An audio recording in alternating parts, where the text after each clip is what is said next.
لیکن جو قرآن پاک پڑھنے میں لگا ہوا ہے اور اس کو دعا مانگنے کا بھی ٹائم نہیں مل رہا، قرآن کی مشغولیت میں اتنا ہے، اللہ تبارک و تعالیٰ اس کو وہ بھی عطا کرے گا جو یہ مانگ رہا ہے، اور جو نہیں مانگ رہا بن مانگے اللہ اس کو عطا فرمائے۔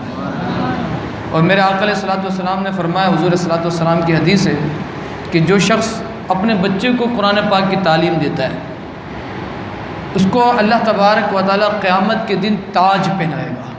جو شخص اپنے بچے کو قرآن کی تعلیم دیتا ہے اللہ اس کو قیامت کے دن تاج پہنائے گا، جس کی وجہ سے تمام لوگوں میں اس کے والدین پہچانے جا رہے ہوں گے کہ بھئی یہ وہ بچہ ہے، یہ وہ والدین ہے جس نے اپنے بچے کو قرآن کی تعلیم دی ہے، جس نے اپنے بچے کو قرآن سکھایا ہے۔ کہیں یہ نہیں ملتا کہ ڈاکٹر بنایا ہو اس کو تاج پہنایا جائے گا، انجینئر بنایا ہو اس کو تاج پہنایا جائے گا۔ میں یہ نہیں کہہ رہا کہ آپ اپنے بچوں کو یہ نہ بنائیں، لیکن میں یہ کہہ رہا ہوں کہ آپ یہ تو دیکھیں یار ہماری ترجیحات کیا بن گئی ہیں۔ ہماری ترجیحات یہ ہوگی کہ بچہ قرآن سیکھے یا نہیں سیکھے کوئی مسئلے کی بات نہیں ہے، بچہ مدرسہ جائے یا نہ جائے کوئی مسئلے کی بات نہیں ہے۔ اب تو ہمارا عالم یہ ہو گیا ہے کہ بچہ اگر مدرسہ پڑھنا بھی چاہتا ہے نا تو خود آ کے ایڈمیشن لیتا ہے، ماں باپ میں کو توفیق بھی نہیں ہوتی کہ وہ آ کے اپنے بچوں کو ایڈمیشن بھی کرائے، کیونکہ ان کے نزدیک مدرسے کی کوئی ویلیو نہیں ہے۔ بچہ پڑھ کے جائے گا، مدرسہ قرآن پڑھ کے نکلے گا، عالم بن کے نکلے گا، تو کوئی اس کے لیے کوئی جاب تھوڑی کھڑی ہے کہ اس کو فوراً جاب مل جائے۔ بھائی بی کام کرے گا تو جاب مل جائے گی، ایم بی اے کرے گا تو جاب مل جائے گی، ایم آئی بی ایف کرے گا تو جاب مل جائے گی، سی ایم اے کرے گا تو جاب مل جائے گی، ایف ٹی جے کرے گا تو جاب مل جائے گی، لیکن قرآن پڑھ کے جائے گا جاب تھوڑی ملے گی۔ لیکن میرے بھائی اس کو جاب دنیا میں ملے نہ ملے اللہ تبارک و تعالیٰ قیامت کی بادشاہت اس کو ضرور عطا فرمائے گا۔ ہاں اس کو دنیا میں کچھ اس کو کوئی عزت دے یا نہ دے، اس کو لوگ حقیر جانتے ہوں، لیکن آپ یقین کریں اللہ تبارک و تعالیٰ اس کے والدین کو سونے کا تاج پہنائے گا جو اپنے بچے کو قرآن کی تعلیم دے رہا ہوں۔ اور پھر یہاں تک حضور علیہ الصلوۃ والسلام نے فرمایا، میرا آقا علیہ الصلوۃ والسلام کی حدیث ہے کہ جس نے قرآن سے ایک حرف پڑھا، ایک حرف قرآن سے پڑھا، پھر میرا آقا علیہ الصلوۃ والسلام نے فرمایا اس کے لیے ایک نیکی ہے۔ ایک حرف کسی نے قرآن سے پڑھا اس کے لیے ایک نیکی ہے، ایک نیکی کا اجر 10 گنا ہے۔ ایک نیکی کا اجر کتنا گنا ہے؟ 10 گنا ہے۔ اور حضور علیہ الصلوۃ والسلام فرماتے کہ میں یہ نہیں کہتا کہ الف لام میم ایک حرف ہے۔ کیا؟ الف لام میم ایک حرف ہے۔ حضور خود فرما رہے ہیں، کہہ رہے ہیں کہ میں یہ نہیں کہتا کہ الف لام میم ایک حرف ہے، بلکہ الف ایک الگ حرف ہے، میم لام ایک الگ حرف ہے، میم ایک الگ حرف ہے۔ کتنی بڑی بات ہے۔ پھر میرا آقا علیہ الصلوۃ والسلام نے فرمایا جس نے اپنے بیٹے کو اپنے بچے کو قرآن پڑھایا اس کے اگلے اور پچھلے گناہ بخش دیے جائیں گے، اور جس نے اس کو حفظ کرایا اللہ تبارک و تعالیٰ اس کے چہرے کو 14ویں کے چاند کی طرح روشن کر رہا ہوگا۔ جس طرح 14ویں کا چاند چمکتا ہے نا، اللہ تبارک و تعالیٰ حافظ کو اور حافظ کے ماں باپ کے چہرے کو ایسا چمکا رہا ہوگا جیسے 14ویں کا چاند چمک رہا ہوتا ہے۔ پھر اللہ اس کو فرمائے گا کہ بھائی قرآن پڑھتا جا، قرآن پڑھتا چلا جا۔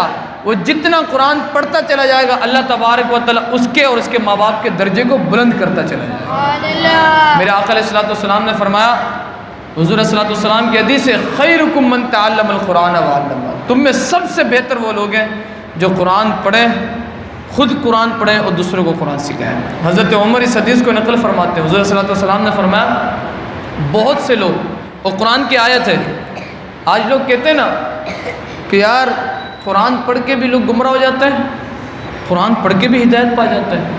یہ کسی مولوی کا فیصلہ نہیں ہے، قرآن کی آیت اٹھا کے دیکھیں، اللہ فرماتا ہے یضل بہ کثیرا ویہدی بہ کثیرا، قرآن پڑھ کے بہت سے لوگ گمراہ ہو جاتے ہیں۔ اور مزے کی بات یہ ہے کہ وہ پہلے کہہ رہا ہے یضل بہ کثیرا کہ بہت سے لوگ قرآن پڑھ کے گمراہ ہو جاتے ہیں، اور اس کے بعد کہہ رہا ہے ویہدی بہ کثیرا۔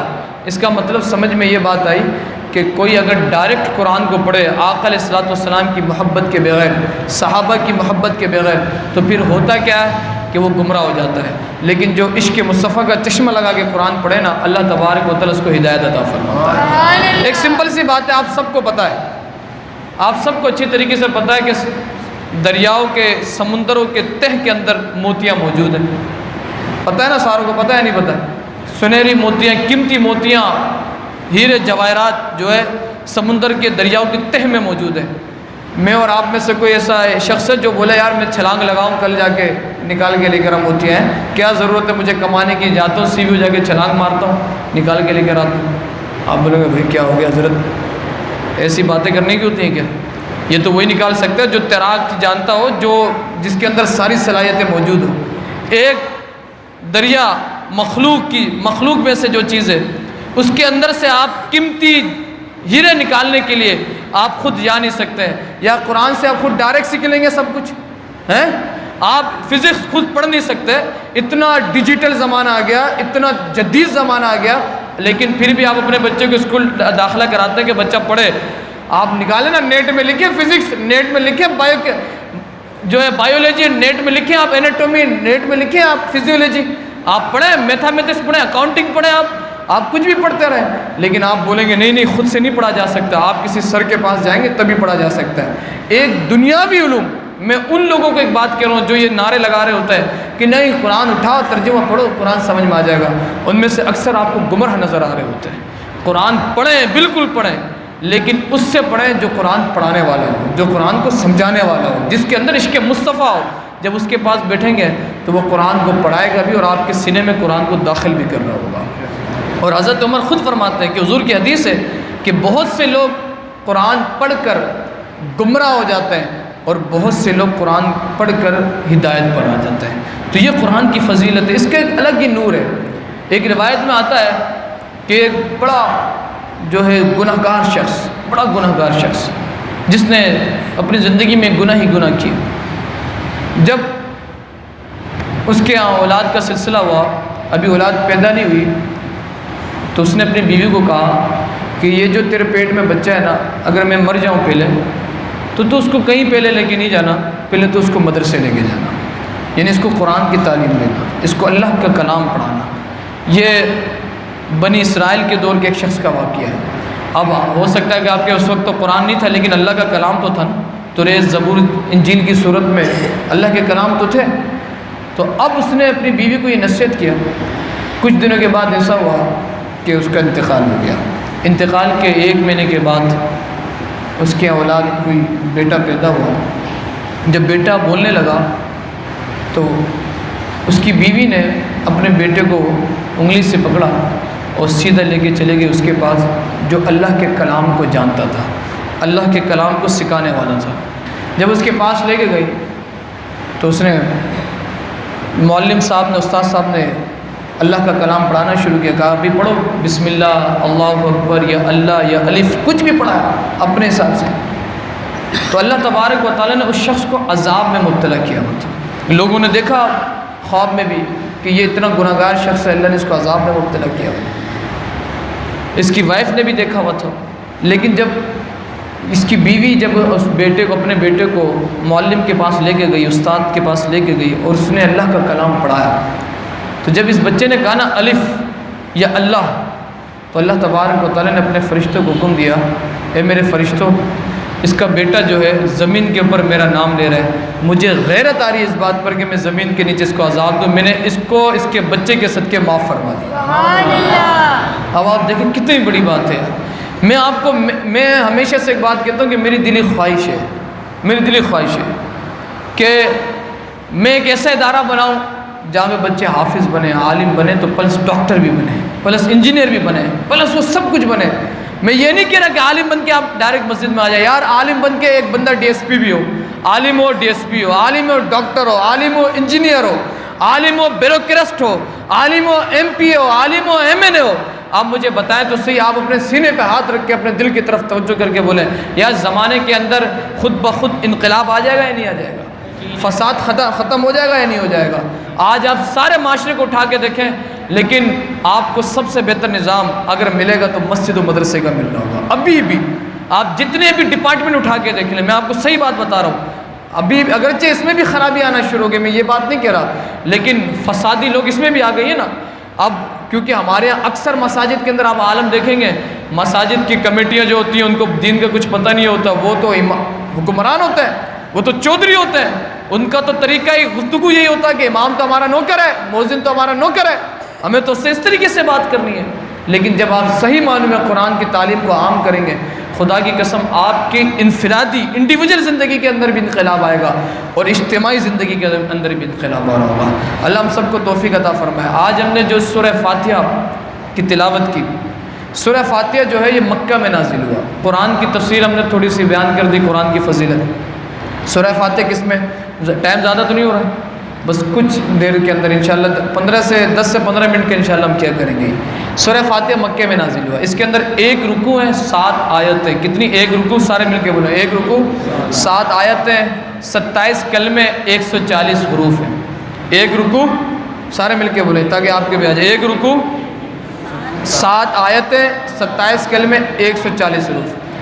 اس کی سورہ فاتحہ کے مختلف نام آئے۔ سورۃ الفاتحہ کو سورۃ الشفا بھی کہا گیا ہے، سورہ فاتحہ کو سورہ کنز بھی کہا گیا ہے، سورہ فاتحہ کو سورہ مناجات بھی کہا گیا ہے، سورہ فاتحہ کو سورۃ الدعاء بھی کہا گیا ہے۔ میرے آقا علیہ الصلوۃ والسلام کی حدیث ہے کہ حضور صلی اللہ علیہ وسلم حضرت ابو سعید بن مالا فرماتے ہیں کہ میں نماز پڑھ رہا تھا۔ یہ صحابی رسول اللہ حضرت ابو سعید، وہ فرماتے ہیں میں نماز پڑھ رہا تھا تو مجھے حضور علیہ الصلوۃ والسلام نے آواز دی۔ میں نماز میں تھا، میرے آقا نے مجھے آواز دی تو میں نے سوچا کہ یار نماز فوراً پڑھ کے فارغ ہو جاؤں، پھر جا کے حضور کے پاس چلے جاؤں۔ حضور نے بلایا تو جب نماز فارغ ہو کے میں حضور کی بارگاہ میں گیا تو آقا علیہ الصلوۃ والسلام نے پوچھا کہ بھئی میں نے تمہیں کب آواز دی تھی، تم اب آ رہے ہو، اتنا لیٹ کیوں کر دیا آنے میں؟ دیکھیں آج لوگ کہتے ہیں کہ نماز میں حضور کا خیال آ جائے نا تو نماز نہیں ہوتی۔ معاذ اللہ، حضور کا خیال آ جائے تو اس سے بہتر ہے کہ کسی اور کا خیال آ جاتا ہے۔ اس طرح کی باتیں لوگوں نے کتابوں میں لکھی، لیکن صحابی رسول اللہ کی حدیث سنیں، بخاری شریف کی حدیث سنیں۔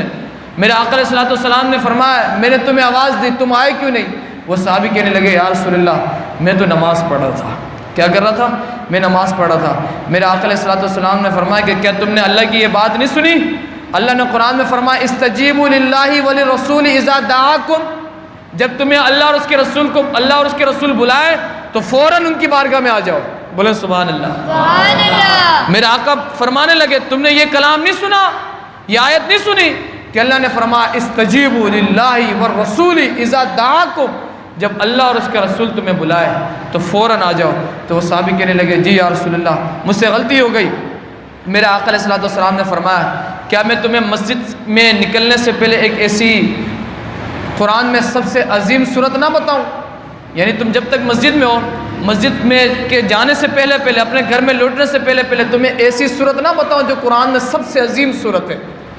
تو صحابی کہنے لگے کیوں نہیں یا رسول اللہ، آپ مجھے بتائیں تو صحیح سب سے عظیم صورت کون سی ہے؟ وہ صحابی فرماتے ہیں میں جب گھر جانے لگا تو میں حضور کی بارگاہ میں آ گیا، میں نے کہا یا رسول اللہ مجھے اس صورت کے بارے میں تو بتائیں جس کے متعلق آپ نے فرمایا تھا۔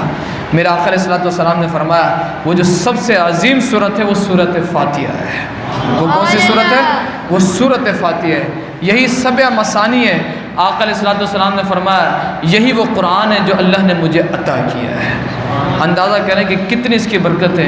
میرے آقا علیہ الصلوۃ والسلام نے فرمایا سورہ فاتحہ کو اگر بندہ بیماروں پر دم کر دے اللہ تبارک و تعالیٰ اس کی بیماریاں دور کر دے۔ لیکن بات یہی ہوئی ہے کہ بابا فرید گنج شکر جو ہے ایک بار بیٹھے ہوئے تھے تو ایک شخص آیا، وہ کہنے لگا آپ نے دیکھا کہ بڑا رش لگا ہوا، کوئی آ رہا حضرت میرے گھر پہ کھانا نہیں آپ دم کر کے دے رہے ہیں، کوئی کہہ رہا حضرت میرا رزق نہیں آپ دم کر کے دے رہے ہیں، کوئی بولا میرا یہ مسئلہ آپ دم کر کے دے رہے ہیں۔ ایک بندہ آیا وہ دیکھا رہا، وہ بڑی دیر سے دیکھ رہا ہے، آیا اس نے کہا حضرت میرے گھر میں کچھ نہیں ہے۔ آپ نے اس کو ایک ڈھیلا اٹھایا اس میں کچھ پڑا، کہا جا اس کو لے جا۔ کہا اچھا۔ اس نے دل میں خیال آنے لگا اس کے کہ یار آیا تھا مانگنے کے لیے، کچھ مدد ہو جاتی، کوئی راشن واشن دے دیتے، کوئی پیسے میں سے دے دیتے، انہوں نے مٹی کا ڈھیر اٹھا کے دے دیا۔ خیر جب وہ گھر پہ گیا تو اس کی بیوی کہنے لگی بھائی کیا لے کر آیا؟ کہا لے کر کیا آنا ہے؟ انہوں نے دیا کیا؟ پتھر اٹھا کے دے دیا۔ کون؟ بابا فرید گنج شکر۔ کہا پتھر اٹھا کے دے دیا۔ کہا پتھر اٹھا کے دے دیا۔ اس نے اٹھایا ایسے تھیلا اٹھا کے ایسے پھینکا، بولا دیکھ پتھر دیا ہے۔ بیوی نے جب تھیلے کی طرف دیکھا او یہ پتھر نہیں یہ تو سونا ہے۔ کہا یہ سونا ہے؟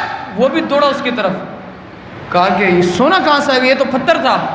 تو بیوی کہنے لگی کم بخت، تجھے جب بابا فرید گنج شکر نے جب تجھے کہا کہ کوئی ڈھیلا اٹھا کے لا تو کوئی بڑا ڈھیلا نہیں اٹھا سکتا تھا کہ بڑا پتھر سونا بن جاتا، تو نے اتنا سا پتھر اٹھا کے دے دیا اور وہ اتنا سا سونا بنا۔ تو وہ کہنے لگا پریشان ہونے کی ضرورت نہیں ہے، میں نے وہ نسخہ بھی دیکھ لیا جس سے سونا بنتا ہے. کیا؟ مجھے وہ نسخہ بھی پتہ چل گیا, وہ دم بھی پتہ چل گیا جس سے سونا بنتا ہے. کہا اچھا, کہا بتا کیا ہے؟ کہا ایسا کر, جا تو پتھر اٹھا کے لے کر آ. وہ بھائی اس نے اپنا پورا جسم زور لگا کے پورے علاقے کا پتھر وہ بھر کے لے کر آ گئے اپنے گھر پہ. کہا کر دم کر اس کو.